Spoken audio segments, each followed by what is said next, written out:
Price Lord. God is love WhatsApp കൂട്ടായ്മയുടെ 45ാമത്തെ online ഫെലോഷിപ്പിലേക്ക് കടന്നു വന്നിട്ടുണ്ട്. ലോകത്തിന്റെ വ്യത്യസ്ത ഭാഗങ്ങളിൽ ദൈവദാസിദാസന്മാർ, ദൈവമക്കൾ, ഓൺലൈനിലൂടെ ഞങ്ങൾ ശ്രദ്ധിച്ചുകൊണ്ടിരിക്കുന്ന പ്രിയപ്പെട്ടവർ എല്ലാവർക്കും ക്രിസ്തുയേശുവിന്റെ നാമത്തിലുള്ള സ്നേഹവന്ദനത്തെ അറിയിക്കുന്നു. ഇന്നത്തെ നമ്മുടെ വചന ശുശ്രൂഷയ്ക്കായി നമ്മുടെ ഇടയിൽ നമ്മുടെ ക്ഷണം സ്വീകരിച്ച് കടന്നു വന്നിട്ടുള്ളത് ബ്രദർ സെബാസ്റ്റ്യൻ പോളാണ്. പ്രിയ ബ്രദറിനെ ഓർത്ത് ഞാൻ ദൈവത്തെ സ്തുതിക്കുന്നു. അങ്കമാലി സ്വദേശിയാണ്. ഇപ്പോൾ ബ്രദർ ജോലിയോടൊപ്പം ന്യൂസിലാൻഡിലുള്ള ഹാമിൽട്ടൺ എന്ന സ്ഥലത്ത് ആയിരിക്കുന്നു. അവിടെയുള്ള പെബിൾ മൗണ്ട് ക്രിസ്ത്യൻ അസംബ്ലി ദൈവസഭയുടെ സഭാംഗം കൂടിയാണ്. ഞങ്ങളുടെ എളിയ ക്ഷണം സ്വീകരിച്ച് വന്നതിൽ ഒത്തിരി സന്തോഷമുണ്ട്. ഗോഡിസ്ലോ വാട്സ്ആപ്പ് കൂട്ടായ്മയുടെ പേരിലുള്ള സ്നേഹവും നന്ദിയും അറിയിക്കുന്നു. ഇന്നത്തെ വചനശുശ്രൂഷ ഓൺലൈനിലൂടെ ശ്രദ്ധിക്കുന്ന പ്രിയപ്പെട്ടവർക്കും സൂം പ്ലാറ്റ്ഫോമിലൂടെ ശ്രദ്ധിക്കുന്ന പ്രിയപ്പെട്ടവർക്കും ഒരുപോലെ അനുഗ്രഹമായി തീരട്ടെ എന്ന് പ്രാർത്ഥിച്ചുകൊണ്ട് പ്രിയ ബ്രദറിനെ വളരെ സ്നേഹത്തോടെ ഇന്നത്തെ വചനശുശ്രൂഷയ്ക്കായി ക്ഷണിച്ചുകൊള്ളുന്നു. Praise God.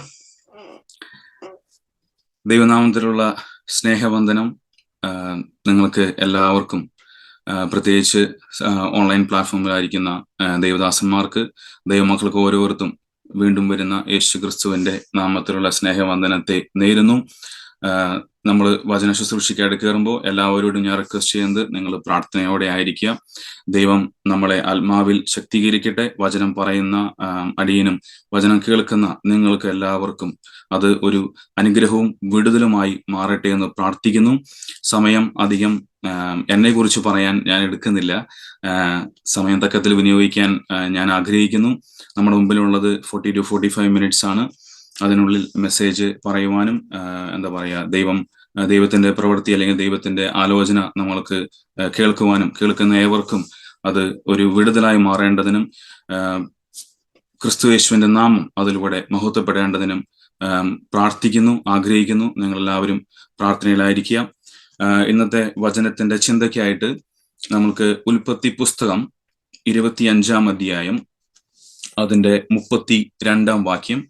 എൻ്റെ കയ്യിൽ ഇംഗ്ലീഷ് വേർഷനാണ് ഇരിക്കുന്നത്. നിങ്ങൾക്ക് മലയാളത്തിൽ നിങ്ങളുടെ കയ്യിലിരിക്കുന്ന പുസ്തകം എങ്ങനെയാണോ അതനുസരിച്ച് ഏത് വേർഷനാണ് ഇരിക്കുന്നത്, ലാംഗ്വേജാണ് ഇരിക്കുന്നത്, അത് നിങ്ങൾ വായിക്കുക. കുറിവാക്യമായിട്ട് വായിക്കുന്നത്, look, I am dying of starvation, said Esau, what good is my birthright to me now. അതായത് പല ആവർത്തി നമ്മൾ വായിച്ച് പോയിരിക്കുന്ന ഭാഗമായിരിക്കാം, പല പ്രസംഗങ്ങളിലൂടെ കേട്ടിരിക്കുന്ന ഒരു മെസ്സേജ് ആയിരിക്കാം. പക്ഷെ ദൈവം നമ്മളോട് ഇന്ന് സംസാരിക്കട്ടെ എന്ന് പ്രാർത്ഥിക്കുന്നു. അതായത് അതിന്റെ കോണ്ടെക്സ്റ്റില് ഏശാവ് പുറത്ത് പോയി അദ്ദേഹത്തിന്റെ വേല ചെയ്തതിന് ശേഷം വരുന്ന സമയത്ത് ജേക്കബ് ഒരു സ്റ്റൂ കുക്ക് ചെയ്തിട്ട് ഇരിക്കുന്നു. അപ്പോ അദ്ദേഹത്തിന് വിശന്ന് വലഞ്ഞതുകൊണ്ട് ഏശാവ് ജേക്കബിനോട് ചോദിക്കുകയാണ്, എനിക്ക് ആ ഭക്ഷണം തരണം, ഞാൻ അതിയായി വിശന്ന് വലഞ്ഞിരിക്കുന്നു എന്നൊരു സിറ്റുവേഷനാണത്. ജേക്കബ് അതിനെ തിരിച്ചു ചോദിക്കുന്നത്, തുടർന്നുള്ള വാക്യങ്ങൾ നമ്മൾ വായിക്കുമ്പോൾ ജേക്കബ് ഏശാവിനോട് തിരിച്ചു ചോദിക്കുന്നത്, ഞാൻ ഭക്ഷണം നിനക്ക് തരാം, അതിന്റെ കോണ്ടാക്ട് ആണ് പറയുന്നത്, ഞാൻ നിനക്ക് ഭക്ഷണം തരാം, പക്ഷെ ഇന്ന് എനിക്ക് നിന്റെ ബെർത്ത് റൈറ്റ്, നമ്മൾ മലയാളത്തിൽ വായിക്കുമ്പോൾ ജ്യേഷ്ഠ അവകാശം എന്ന് വായിക്കുന്നു, പക്ഷെ ഇംഗ്ലീഷിൽ അതിനെ പറയുന്നത് ബെർത്ത് റൈറ്റ് എന്ന രീതിയിലാണ് എഴുതിയിരിക്കുന്നത്. അതായത് അവന്റെ ഫസ്റ്റ് ബോൺ റൈറ്റ് ഏശാവിൽ നിന്നും ജേക്കബ് ചോദിക്കുവാണ്. അതിന് ജേക്കബ് പറയുന്ന ഒരു മറുപടിയാണ്, ഏശാവ് പറയുന്ന ഒരു മറുപടിയാണ് ജേക്കബിന്റെ അടുത്ത്. ഞാൻ വിശന്ന് വലഞ്ഞിരിക്കുന്നു, എനിക്കിനി ഈ ബെർത്ത് റൈറ്റ് കൊണ്ട് എന്ത് ഉപയോഗം? നമ്മളുടെ ജീവിതത്തിൽ നമ്മൾ പലപ്പോഴും വളരെ സർവ്വസാധാരണമായി പലരും സംസാരിക്കുകയും അല്ലെങ്കിൽ നമ്മുടെ നാവിൽ നിന്നും പലപ്പോഴും പറഞ്ഞു പോകുന്ന ഒരു കോമൺ ഫാക്ടറാണ് വിശക്കുന്നത്. തെറ്റല്ല അല്ലെ? അധ്വാനിക്കുമ്പോൾ നമുക്ക് വിശക്കും. അപ്പൊ നമ്മുടെ വിശപ്പ് എന്ന് പറയുന്നത് നമുക്ക് ഒരിക്കലും തെറ്റായിട്ട് പറയാൻ പറ്റില്ല. ഏശാവിന് വിശന്നതിനെ അല്ല ഞാൻ പറയുന്നത്, പക്ഷെ ഏശാവ് വിശന്നിരുന്നപ്പോ ഏശാവ് ആ വിശപ്പ് അകറ്റാൻ പകരം എന്തു കൊടുത്തു എന്നുള്ളതാണ് നമ്മൾ ചിന്തിക്കേണ്ടത്. ഏശാവ് ഇസ്രായേൽ ഗ്രഹത്തിൽ കർത്താവ് വേർതിരിച്ച വിശ്വാസ സമൂഹത്തിൽ അബ്രാഹത്തിന്റെ തലമുറയിൽ പെട്ട ഒരാളാണ് അല്ലെ? ന്യായപ്രമാണ പ്രകാരം പരിച്ഛേദനമേറ്റ ഒരാളാണ്. തികച്ചും ആ വിശ്വാസ സമൂഹത്തിൽ ആ വിശ്വാസ സമൂഹത്തിൽ ഉള്ള ഒരു വ്യക്തി അവന് കൊടുത്തിരിക്കുന്ന അല്ലെങ്കിൽ അവന് ഉള്ള ആ റൈറ്റിനെ കുറിച്ച് ഒരു ബോധ്യമില്ല. ഏശാവിനെ കുറിച്ചും ജേക്കബിനെ കുറിച്ചുള്ള ഒരു താരതമ്യ പഠനമല്ല. ഏശാവിന്റെ മുമ്പിൽ വന്ന ഒരു ആവശ്യത്തെ, ആ വിഷയത്തെ അദ്ദേഹം എങ്ങനെ അതിനെ, ഏതു മനോഭാവത്തിൽ അതിനെ ഫേസ് ചെയ്തു എന്നുള്ളതാണ്. ആവശ്യം ഉണ്ട് എന്നുള്ളത് ഇരിക്കെ തന്നെ അത് നേടിയെടുക്കാൻ, പെട്ടെന്ന് തന്നെ നേടിയെടുക്കാനായിട്ട് അദ്ദേഹം ചെയ്ത പരിപാടി, അദ്ദേഹത്തിന്റെ ബെർത്ത് റൈറ്റ് ട്രേഡിങ് ചെയ്തു, ഒരു നേരത്തെ ആഹാരത്തിന് വേണ്ടിയിട്ട്. അവന് മനസ്സിലാവാതെ പോകുന്ന ഒരു കാര്യം എന്ന് പറഞ്ഞത്, വിശപ്പ് എന്ന് പറഞ്ഞത് ഭൗതികവും അവൻ വിറ്റ് കളഞ്ഞത് ആത്മീകവുമാണ്. അപ്പൊ നമ്മുടെ മുമ്പിൽ നമ്മൾ വിശ്വാസികളായിരിക്കെ, നമ്മൾ യേശു ക്രിസ്തുവിനെ രക്ഷകനായി സ്വീകരിച്ചിരിക്കെ, നമ്മളെ സംബന്ധിച്ച് നമ്മൾ മനസ്സിലാക്കേണ്ടത്, നമ്മുടെ മുമ്പിൽ നമുക്ക് പല ആവശ്യങ്ങൾ വരും. ഓക്കെ, ഇപ്പൊ ഒരു പ്രശ്നം നമ്മൾ ഫേസ് ചെയ്യുന്നതായിട്ട് വരാം, ഒരു ആവശ്യം മുഖേനമായിട്ട് നമ്മൾ അത് ഇന്നത് വേണം അല്ലെങ്കിൽ ഇന്ന കാര്യം നേടിയെടുക്കണം എന്ന് നമ്മൾ ആഗ്രഹിക്കുന്നതായിരിക്കാം. ഈ സന്ദർഭത്തിലെല്ലാം നമ്മൾ കാത്തു സൂക്ഷിക്കേണ്ട ഒരു ചിന്ത എന്ന് പറഞ്ഞത്, നമ്മളുടെ വിളിയെ കാത്തു സൂക്ഷിക്കുക എന്നുള്ളതാണ്. നമ്മുടെ വിളിയെ കാത്തു സൂക്ഷിക്കാത്ത തീരുമാനങ്ങൾ പലപ്പോഴായിട്ട് വിശ്വാസ സമൂഹത്തിൽ നമ്മൾ പലരുടെ അടുത്ത് നമ്മൾ കേൾക്കാൻ ഇടയായിട്ടുണ്ട്.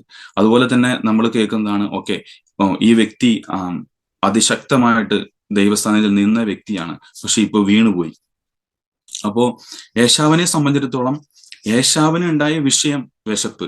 ഈ ലോക ജീവിതത്തിൽ നമ്മളെ സംബന്ധിച്ച് നമുക്ക് മനസ്സിലാക്കേണ്ട കാര്യം, ഈ ലോക ജീവിതത്തിൽ നമുക്ക് വിശപ്പുണ്ട്. ഓക്കെ, ഈ ലോക ജീവിതത്തിൽ നമ്മുടെ ഉപജീവന മാർഗം നമ്മൾ നേടുക എന്ന് പറയുന്നത് തികച്ചും നാച്ചുറലായ കാര്യമാണ്. അത് ദൈവത്തിന് അറിയാം.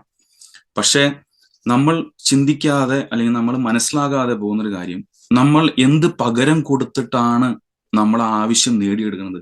നമ്മൾ വിശ്വാസിയായിരിക്കെ നമ്മൾ ചെയ്യേണ്ട കാര്യങ്ങൾ ദൈവസന്നിധിയിലേക്ക് വന്ന് ദൈവസന്നിധിയിൽ നിന്ന് പ്രാപിക്കുക എന്നുള്ളതാണ്. നമ്മൾ നമ്മുടെ ആവശ്യങ്ങൾ നേടിയെടുക്കാൻ, നമ്മുടെ പ്രശ്നങ്ങളെ തരണം ചെയ്ത് മുന്നോട്ട് പോകാൻ ഏശാവ് ചെയ്ത പോലെ വളരെ പെട്ടെന്ന് തന്നെ ഒരു സൊല്യൂഷൻ കണ്ടെത്താൻ ശ്രമിക്കുന്ന ഒരു സാഹചര്യം ഇന്നത്തെ തലമുറയ്ക്കും അല്ലെങ്കിൽ ഇന്നത്തെ ജീവിത സാഹചര്യത്തിലും എല്ലാവർക്കും ഉള്ളതാണ്. നമ്മൾ വിശ്വാസികളായിരിക്കെ ചിന്തിക്കേണ്ടത്, നമ്മുടെ അപ്രോച്ച് ശരിക്കും പറഞ്ഞു കഴിഞ്ഞാൽ നമ്മുടെ വിളിയെ കാത്തു സൂക്ഷിച്ചുകൊണ്ടുള്ള അപ്രോച്ച് ആയിരിക്കണം. ഏത് വിഷയത്തിൽ നമ്മൾ ഫേസ് ചെയ്ത് വന്നാലും, ഏത് വിഷയത്തിന് നടുവിൽ നമ്മൾ ആയിരുന്നാലും, ഏശാവ് ചോദിച്ച പോലെ നമ്മളെ കൊണ്ട് ചോദിപ്പിക്കുന്ന ഒരു മാനിപ്പുലേറ്റർ നമ്മുടെ പുറകിൽ എപ്പോഴും വന്നു നിൽക്കാൻ ചാൻസ് ഉണ്ട്. അതായത് പിശാചിനെ നമ്മളെ ട്രിക്ക് ചെയ്യുക എന്നുള്ളതാണ് ആവശ്യം. നമ്മുടെ മുമ്പിലുള്ള ആവശ്യം നമുക്ക് നേടിയെടുക്കുക എന്നുള്ളത് നമുക്ക് ഇമ്പോർട്ടൻസ് ആയിരിക്കെ, പിശാച് ചെയ്യുന്ന പരിപാടി നമ്മുടെ തോട്ട് പ്രോസസ്സിനെ തെറ്റിച്ച് കളയുക എന്നുള്ളതാണ്. ഇപ്പൊ ഏശാവിനെ സംബന്ധിച്ചിടത്തോളം, ഏശാവിന് ഉള്ള ആ റൈറ്റ്, ആ പൊസിഷൻ, അവന്റെ ഫാദറിന്റെ ഇൻഹെറിറ്റൻസ്, അതിന്റെ വാല്യൂ അവന് ബോധ്യമുണ്ടായിരുന്നെങ്കിൽ അവൻ ഒരിക്കലും അത് വിറ്റ് കളയില്ല. പക്ഷെ ഏശാവിനെ സംബന്ധിച്ച് ആ മൊമെന്ററി സാറ്റിസ്ഫാക്ഷൻ ആയിരുന്നു ഏശാവിനെ സംബന്ധിച്ച് വേണ്ടിയിരുന്നത്, അല്ലെങ്കിൽ അറ്റ് ദ മൊമെന്റ് ആ റിസൾട്ട് വേണമായിരുന്നു. അതിനു വേണ്ടിയിട്ടാണ് ഏശാവ് എന്ത് ചെയ്തത്? ഏശാവ് അവന്റെ ആദിപുത്ര അവകാശം അവൻ വിറ്റുകളഞ്ഞത്. അവൻ നഷ്ടപ്പെടുത്തിയത് ആത്മീകമാണ് എന്നുള്ളത്, അല്ലെങ്കിൽ അവന് എന്നേക്കുമായി നിലനിന്ന് കിട്ടുന്നതാണെന്നുള്ളത്, അല്ലെങ്കിൽ അവന്റെ തലമുറയായി അവന് കിട്ടേണ്ട അധികാരവും ആ ഫാദറിന്റെ ഇൻഹെറിറ്റൻസ് ആണെന്നുള്ളത് മനസ്സിലാക്കാതെ, ചിന്തിക്കാതെ, പരിജ്ഞാനമില്ലാതെ അവൻ ഒരു നേരത്തെ ആഹാരത്തിന് വേണ്ടി അവന്റെ ബെർത്ത് റൈറ്റ് വിറ്റ് കളഞ്ഞു. നമ്മുടെ ജീവിതത്തിൽ ഉടനീളം ഇങ്ങനെയുള്ള കാര്യങ്ങൾ നമ്മൾ ഫേസ് ചെയ്യേണ്ടി വരും. അതായത് ഏശാവിനെ സംബന്ധിച്ചിടത്തോളം ആ ട്രേഡിങ് എന്ന് പറയുന്നത് ഒരു സ്പിരിച്വൽ ഡെത്ത് ആയിരുന്നു. ഓക്കെ, നമ്മൾ വായിക്കുമ്പോൾ അതിന് ഭൗതികമായിട്ടുള്ള കാര്യങ്ങളുമായിട്ട് കണക്ഷൻ ഉണ്ടെങ്കിലും ലിറ്ററലി സംഭവിച്ചത്, അവൻ എന്നേക്കുമായിട്ട് അവന്റെ അപ്പന്റെ കയ്യിൽ നിന്ന് കിട്ടേണ്ട അവകാശവും അനുഗ്രഹവും ഒരിക്കലും തിരിച്ചു കിട്ടാത്ത രീതിയിൽ നഷ്ടപ്പെട്ടു പോയി. അപ്പൊ അവന്റെ നഷ്ടം എന്ന് പറയുന്നത് ഭൗതികമല്ല, അവന്റെ നഷ്ടം എന്ന് പറയുന്നത് ആത്മീകമാണ്.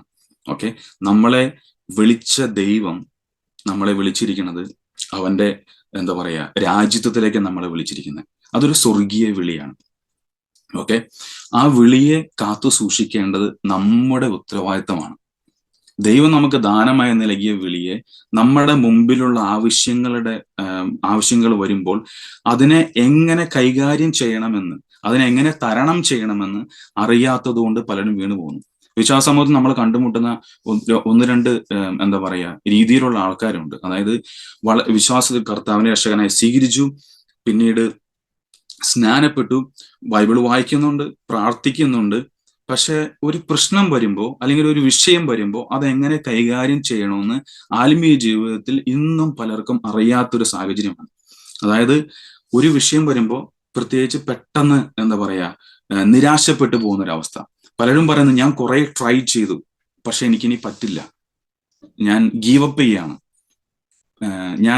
എനിക്കിനി മുന്നോട്ട് പോകാൻ കഴിയില്ല എന്ന് പറയുന്ന ഒരു സാഹചര്യം ആത്മീയ ജീവിതത്തിൽ വരുമ്പോൾ അവർക്ക് എന്താ പറയാ ദൈവാത്മാവിന്റെ ശക്തി ഇല്ലാത്ത ഒരവസ്ഥയിൽ അവർ മുന്നോട്ട് പോകുമ്പോൾ ദേ ഫെയിൽ ആക്ച്വലി.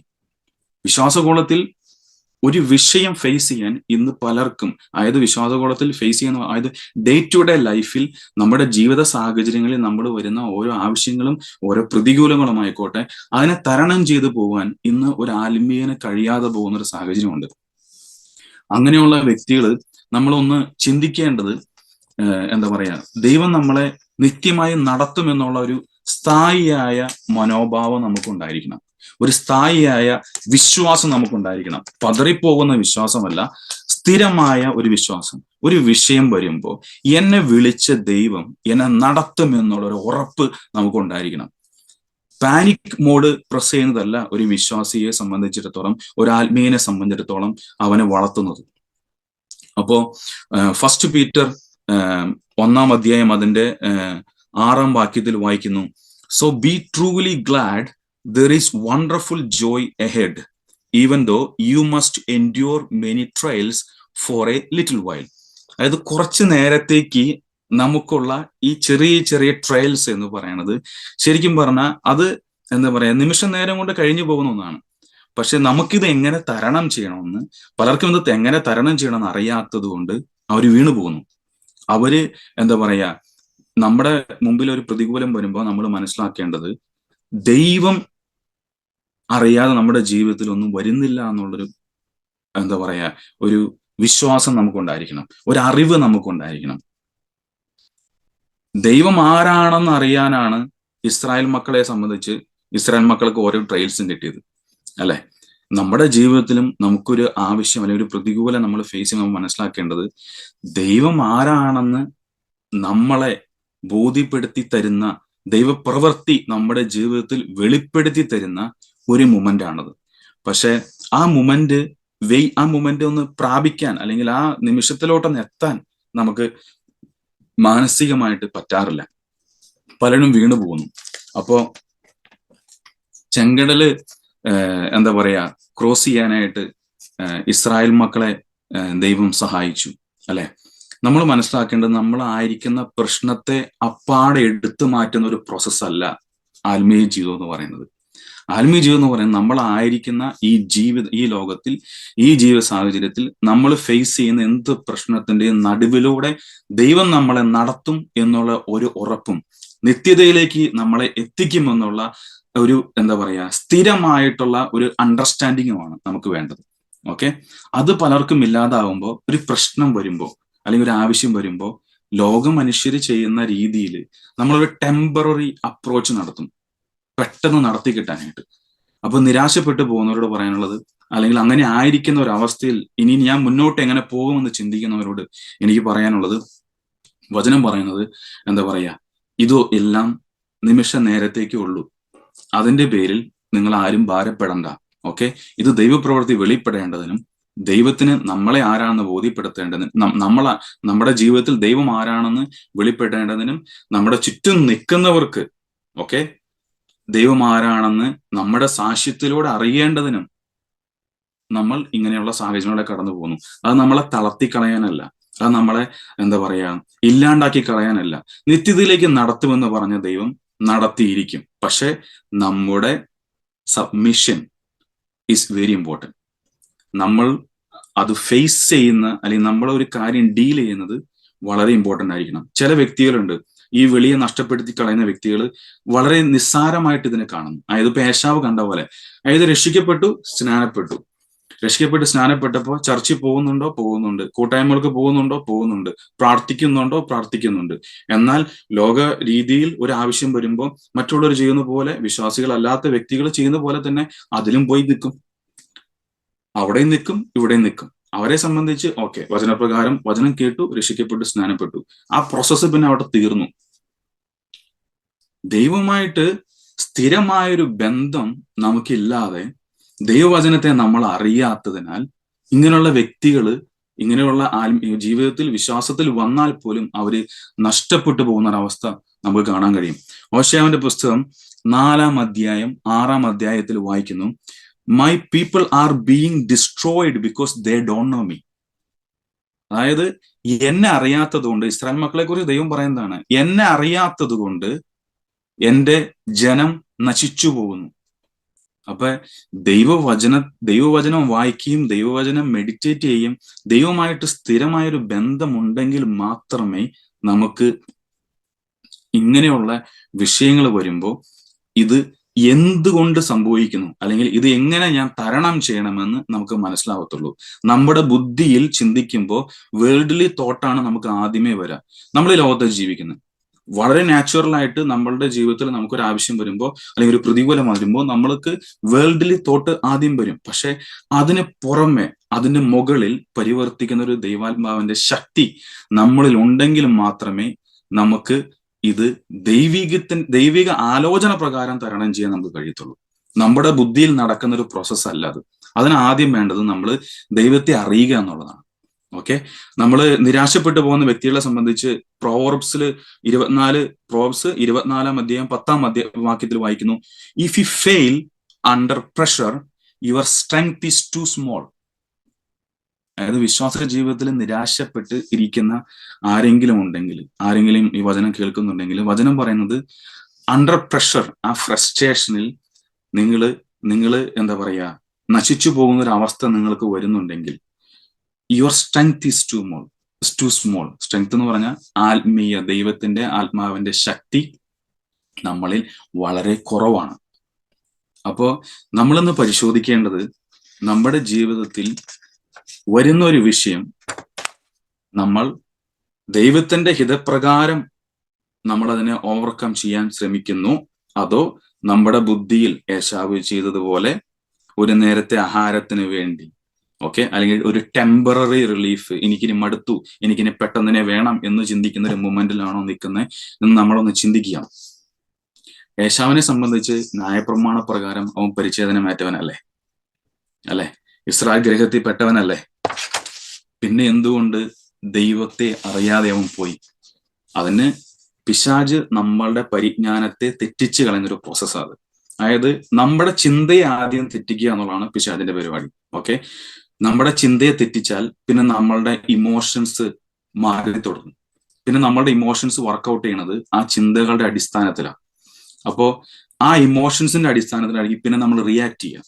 നമ്മളൊരു വിഷയത്തിന്, നമ്മളൊരു വ്യക്തിയോട് സംസാരിക്കുമ്പോൾ, ഇന്ററാക്ട് ചെയ്യുമ്പോൾ ചിലർ പെട്ടെന്ന് ദേഷ്യപ്പെടുന്നവർ കാണും, ചിലർ കാം ആൻഡ് ക്വയറ്റ് ആയിട്ട് കേൾക്കുന്നവർ കാണും. ഓക്കെ, അപ്പൊ നമ്മൾ ആ വിഷയം എങ്ങനെ, അല്ലെങ്കിൽ ആ വ്യക്തിയെ എങ്ങനെ, അല്ലെങ്കിൽ നമ്മളുടെ മുമ്പിൽ ആയിരിക്കുന്ന ആ ഒരു എന്ത് വിഷയത്തെയും നമ്മൾ എങ്ങനെ, ഏത് മനോഭാവത്തിൽ അപ്രോച്ച് ചെയ്യുന്നു എന്നുള്ളത് നമ്മൾ ചിന്തിക്കണം. നമ്മളെ തെറ്റിച്ച് കളയുന്ന ഒരു പൈശാചിക ശക്തി ഉണ്ടായിരിക്കെ നമ്മൾക്ക് ഉണ്ടാകേണ്ടത് അതിന്റെ മുകളിൽ പരിവർത്തിക്കുന്ന ഒരു ദൈവാത്മാവിന്റെ ശക്തിയാണ്. എങ്കിൽ മാത്രമേ നമുക്ക് മനസ്സിലാവത്തുള്ളൂ നമ്മുടെ ചിന്തകൾ തെറ്റിപ്പോയി എന്നുള്ളത്. അല്ലെങ്കിൽ നമ്മളുടെ ഉള്ളിൽ വരുന്ന ചിന്ത, ഇത് ദൈവികമല്ല, അത് പൈശാചികമാണ്, ഞാൻ ചിന്തിക്കേണ്ടത് അങ്ങനെയല്ല എന്ന് നമുക്ക് തിരിച്ചറിയണമെങ്കിൽ നമുക്ക് എന്ത് വേണം? ദൈവാത്മാവിന്റെ ശക്തിയും പരിജ്ഞാനവും വേണം. ദൈവാത്മാവിന്റെ നടത്തിപ്പ് നമുക്ക് അത്യാവശ്യമാണ്. അതില്ലാത്തത് കൊണ്ട് ആണ് എന്താ പറയാ, ദൈവത്തെ അറിയാത്തത് കൊണ്ടും ആ ആത്മാവിന്റെ ശക്തി ഇല്ലാത്തത് കൊണ്ടാണ് ഇന്ന് പലരും ദൈവസന്നിധിയിൽ വീണു പോകുന്നത്. അപ്പൊ നമ്മൾ എപ്പോഴും നമ്മുടെ ജീവിതത്തിൽ നിരന്തരമായ ഒരു ബന്ധം നമ്മൾ എന്താ പറയാ ദൈവമായിട്ട് കാത്തു സൂക്ഷിക്കുക എന്നുള്ളത് it's very important. Spiritual death സംഭവിച്ചാൽ തിരിച്ചു കയറുക എന്ന് പറയുന്നത് ഇറ്റ് ഈസ് ഇമ്പോസിബിൾ. പോസിബിൾ അല്ല എന്ന് ഞാൻ ഒറ്റ വാക്കിൽ പറഞ്ഞ് അവസാനിപ്പിക്കുന്നില്ല.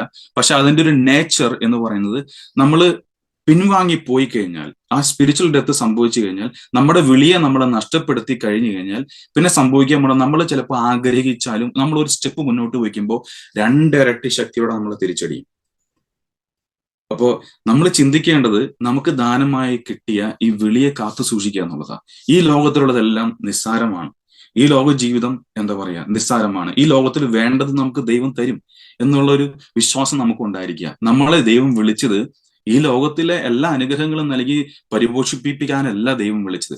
ദൈവത്തിന്റെ വിളിയുടെ സ്ഥായിയായിട്ടുള്ള ഒരു അണ്ടർസ്റ്റാൻഡിങ് എന്ന് പറഞ്ഞത് ഈ ലോക അനുഗ്രഹങ്ങളല്ല, നിത്യതയിൽ എത്തിക്കുക എന്നുള്ളതാണ്. ദൈവം ഈ ലോകത്ത് സൃഷ്ടിച്ചപ്പോൾ മനുഷ്യനെ മാത്രമേ അവന് വേണ്ടിയിട്ട് സൃഷ്ടിച്ചിട്ടുള്ളൂ. നമ്മൾ ഉൽപ്പത്തി പുസ്തകം വായിക്കുമ്പോൾ മനുഷ്യനെ സൃഷ്ടിച്ചത് ദൈവത്തിന്റെ മഹത്വത്തിനായിട്ടാണ്. അപ്പോ ബാക്കിയെല്ലാം ദൈവം സൃഷ്ടിച്ചത് മനുഷ്യന് വേണ്ടിയിട്ടാണ്. അപ്പൊ ദൈവത്തെ സംബന്ധിച്ചിടത്തോളം മനുഷ്യന് വേണ്ടി സൃഷ്ടിച്ച മറ്റുള്ള എല്ലാത്തിനെക്കാട്ടിലും അവന്റെ ഇമ്പോർട്ടന്റ് ദൈവത്തിന്റെ മഹത്വത്തിനായിട്ട് അവൻ സൃഷ്ടിച്ച മനുഷ്യന്റെ രക്ഷയാണ്. അപ്പൊ പാപത്തിലായിരുന്ന മക്കൾക്ക് വേണ്ടിയിട്ട് ഇറങ്ങി വന്ന ഒരു ദൈവം നമുക്കുണ്ട് എന്നുള്ളതും അവന് രക്തത്താൽ മാത്രമേ നമുക്ക് ആ വിടുതലുള്ളൂ എന്നുള്ളതും ആ ദൈവത്തെയാണ് നമ്മൾ എപ്പോഴും ആശ്രയിക്കേണ്ടത് എന്നുള്ളതും ശരിക്കും പറഞ്ഞു കഴിഞ്ഞാൽ പലരും മറന്നുപോകുന്നു. ഏശാവ് മറന്നുപോയ പോലെ ഏശാവിന്റെ ആ മനോഭാവത്തിൽ പലരും എന്താ പറയാ, ഏശാവിന്റെ മനോഭാവം എന്ന് പറയുന്നത് ശരിക്കും പറഞ്ഞാൽ ഇന്ന് വിശ്വാസ സമൂഹത്തിൽ നമുക്ക് കോമൺ ആയിട്ട് കാണാൻ പറ്റുന്ന ഒരു കാര്യം. വിശന്ന് വലഞ്ഞിട്ട് ഇനി വയ്യ, ഞാൻ ചാവാൻ പോവാ, ഞാൻ മരിക്കാൻ പോവാ, ഇനി എനിക്ക് എന്ത് റൈറ്റ്? ഇത് മരിച്ചു കഴിഞ്ഞിട്ടുള്ള മഹുദ്ധീകരണത്തെ കുറിച്ചാണ് കർത്താവ് പറയുന്നത്. പക്ഷെ മനുഷ്യരായ നമുക്കെല്ലാം നമ്മൾ ഒറ്റ നോട്ടത്തിൽ ചിന്തിക്കുമ്പോൾ നമുക്ക് വേണ്ടത് എന്താ? ഇവിടത്തെ സക്സസ് ആണ് അല്ലെ? ഇവിടെ വേണ്ടത് ദൈവം തരും എന്നുള്ളൊരു ഒരു അണ്ടർസ്റ്റാൻഡിങ് നമുക്കുണ്ടായിരിക്കണം. ഇനി ഏശാവിന്റെ ജീവിതത്തിലൂടെ നമ്മൾ കടന്നു വരുമ്പോൾ ഏശാവിന്റെ ജീവിതത്തിൽ ആ ബെർത്ത് റൈറ്റ് ട്രേഡിങ് ചെയ്ത് കഴിഞ്ഞതിന് ശേഷം ഏശാവ് എടുക്കുന്ന കുറച്ച് തീരുമാനങ്ങളുണ്ട്. ഓക്കെ, ജനസിസ് 26:34 വാക്യത്തിൽ ഏശാവ് രണ്ടുപേരെ വിവാഹം കഴിക്കുന്നു. 2 ഹിത്യ വംശത്തിൽപ്പെട്ട 2 സ്ത്രീകളെ വിവാഹം കഴിക്കുന്നു. ഓക്കെ, അതിന്റെ 35 വാക്യത്തിൽ 26 അധ്യായം ഉൽപ്പത്തി 26 അധ്യായം 35 വാക്യത്തിൽ വായിക്കുമ്പോൾ Esau's wives made life miserable for Isaac and Rebecca. അതായത് ഏശാവിന്റെ ആ വിവാഹ ജീവിതത്തിൽ 2 എന്താ പറയാ വ്യക്തികളെ അവൻ വിവാഹം കഴിച്ച് വന്നതിന് ശേഷം ശരിക്കും പറഞ്ഞാൽ പച്ച മലയാളത്തിൽ പറഞ്ഞു കഴിഞ്ഞാൽ കുടുംബസമാധാനം പോയി എന്നതാണ് സത്യാവസ്ഥ. അപ്പൊ അവൻ വിവാഹം കഴിച്ചതിൽ നിന്നും അവനുണ്ടായ റിസൾട്ട് അല്ലെങ്കിൽ അവന്റെ കുടുംബത്തിലുണ്ടായ റിഫ്ലക്ഷൻ. രണ്ടാമത്തെ കാര്യം, ജനസിസ് 27:37 നമ്മൾ വായിക്കുന്നു, അവൻ അപ്പന്റെ അനുഗ്രഹത്തിനായിട്ട് പോകുന്ന ഒരു ടൈമാണ്. ഓക്കെ, ആ അപ്പന്റെ അനുഗ്രഹത്തിനായിട്ട് പോകുന്ന സമയത്ത് അവൻ തിരിച്ചറിയുന്നു ആ അനുഗ്രഹം ഓൾറെഡി ജേക്കബ് റിസീവ് ചെയ്ത് കഴിഞ്ഞു എന്നുള്ളത്. ഓക്കെ, അതായത് അവൻ ഓൾറെഡി ഇത് ട്രേഡിങ് ചെയ്തു. ഇനി അപ്പന്റെ കയ്യിൽ നിന്ന് കിട്ടാനുള്ള ഒരു സെറിമോണിയൽ ബ്ലെസ്സിങ് ആണ് ശരിക്കും പറഞ്ഞാൽ. അത് എന്താ പറയാ, ഇസ്രായേൽ മക്കളുടെ ചരിത്രം നമ്മൾ പഠിക്കുമ്പോൾ അതൊരു പ്രാർത്ഥിച്ച് അപ്പൻ അനുഗ്രഹിച്ചാക്കുന്ന ഒരു മൊമെന്റ് ആണ്. അത് ഓൾറെഡി ശരിക്കും പറഞ്ഞാൽ അവൻ ഓൾറെഡി ട്രേഡിങ് ചെയ്തു. ഈ ബ്ലെസ്സിങ്ങിലേക്ക് എത്തേണ്ട ഒരു സാഹചര്യം അവന് ബെർത്ത് റൈറ്റ് ആയിട്ട് ഉണ്ടായിരിക്കെ അതിന്റെ എല്ലാ അവകാശവും അവൻ ഉണ്ടായിരിക്കും, അതവൻ വിറ്റ് കളഞ്ഞു. ഇനി അതിന്റെ പുറത്ത് കിട്ടുന്ന ബ്ലെസ്സിങ്ങിന് വേണ്ടിയിട്ടാണ് അവൻ അപ്പനടുത്ത് വരുന്നത്. പക്ഷെ അന്ന് അവൻ ചെയ്തതിന്റെ റിഫ്ലക്ഷൻ ശരിക്കും പറഞ്ഞ ടോട്ടൽ എൻ്റയർ എന്താ പറയാ ലൈഫിൽ ഒരിക്കലും തിരിച്ചു കിട്ടില്ല എന്ന രീതിയിൽ അവന് മനസ്സിലാക്കുന്ന ഒരു മൊമെന്റ് ആണ് ജേക്കബ് അവന്റെ അനുഗ്രഹം കൊണ്ടുപോയി എന്ന് അവൻ തിരിച്ചറിയുന്ന ഒരു മൊമെന്റ്. അപ്പോ അതുവരേക്കും അവന് അതിനെക്കുറിച്ചൊരു ബോധ്യമില്ലായിരുന്നു. അപ്പൊ നമ്മൾ എന്ത് ട്രേഡിങ് ചെയ്ത് കളയുന്നു എന്നുള്ളത് നമ്മൾ എന്ത് ആണ് നമ്മൾ പകരം കൊടുക്കുക എന്നുള്ളത് നമ്മൾ എപ്പോഴും ചിന്തിക്കുക. നമ്മളൊരു മറുപടി പറയുന്നതായിക്കോട്ടെ, നമ്മൾ എന്ത് സ്റ്റെപ്പിൻ ചെയ്യുന്നതായിക്കോട്ടെ, നമ്മുടെ പ്രവൃത്തി നമ്മളുടെ സംസാരം ദൈവികമല്ല എങ്കിൽ then we fail. True fact. തിരിച്ചു കിട്ടാൻ പറ്റാത്ത അത്രയും പോലെ നമ്മൾ വീണുപോകും. 27:37 Isaac said to Esau, I have made Jacob your master and have declared that all his brothers will be his servants. I have guaranteed him an abundance of grain and wine. What is left for me to give you, my son? അവന്റെ ഒരു അവസ്ഥ ആലോചിക്ക്. എനിക്ക് നിന്നെ അനുഗ്രഹിക്കാൻ ഇനി ഒന്നുമില്ല എന്നാ പറയുന്നത് പച്ച മലയാളത്തിൽ പറഞ്ഞു കഴിഞ്ഞാൽ. അവന്റെ മുഴുവൻ അവകാശവും എന്നേക്കുമായിട്ട് നഷ്ടപ്പെട്ടു എന്നുള്ളത് ഏശാവ് ടോട്ടലി തിരിച്ചറിയുന്ന ഒരു മൊമെന്റ് ആണത്. മുമ്പ് യാക്കോബ് അവനെ ട്രിക്ക് ചെയ്ത് കൊണ്ടുപോയെന്നും പിന്നീട് യാക്കോബ് വീണ്ടും ഇവനെ ട്രിക്ക് ചെയ്യുന്നുള്ളതും ഇവൻ പറയുന്നുണ്ടെങ്കിൽ തന്നെ അതിന്റെ മറുവശം ജേക്കബിനെ കുറിച്ച് മനസ്സിലാക്കേണ്ടത്, ജേക്കബിന് എന്താണ് അപ്പന്റെ അവകാശം എന്ന് കൃത്യമായിട്ട് അറിയാമായിരുന്നു. ഇന്ന് നമ്മൾ വിശ്വാസികൾക്ക് അറിയാതെ പോകുന്നത്, നമ്മളുടെ പിതാവായ ദൈവം നമുക്ക് തന്നിരിക്കുന്ന, അവന്റെ പുത്രനിലൂടെ തന്നിരിക്കുന്ന ആ പുത്രന്റെ അവകാശം എന്തെന്ന് നമുക്ക് പലപ്പോഴും അറിയില്ല.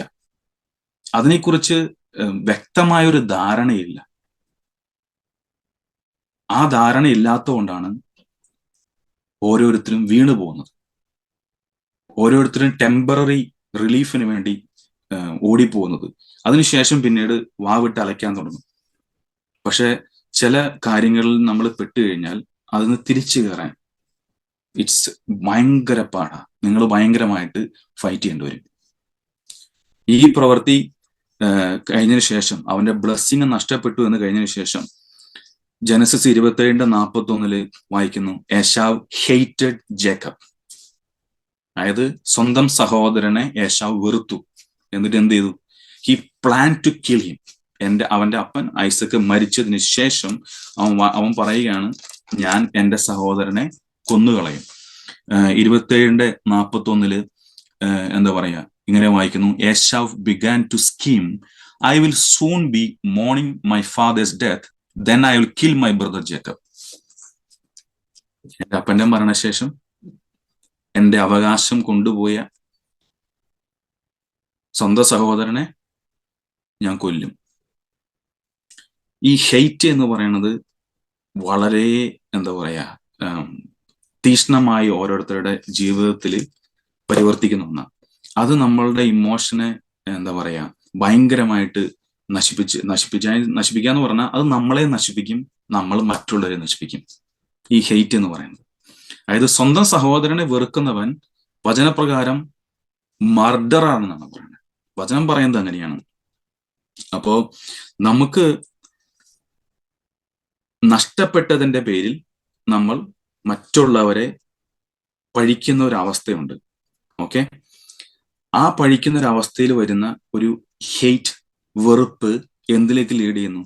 സ്വന്തം സഹോദരനെ കൊന്നുകളയാൻ പാകത്തിന് ചിന്തിക്കുന്ന തരത്തിൽ അത് മാറ്റപ്പെടുന്നു എന്നുള്ളതാണ് അതിന്റെ അവസ്ഥ. ഫസ്റ്റ് എന്താ പറയാ, John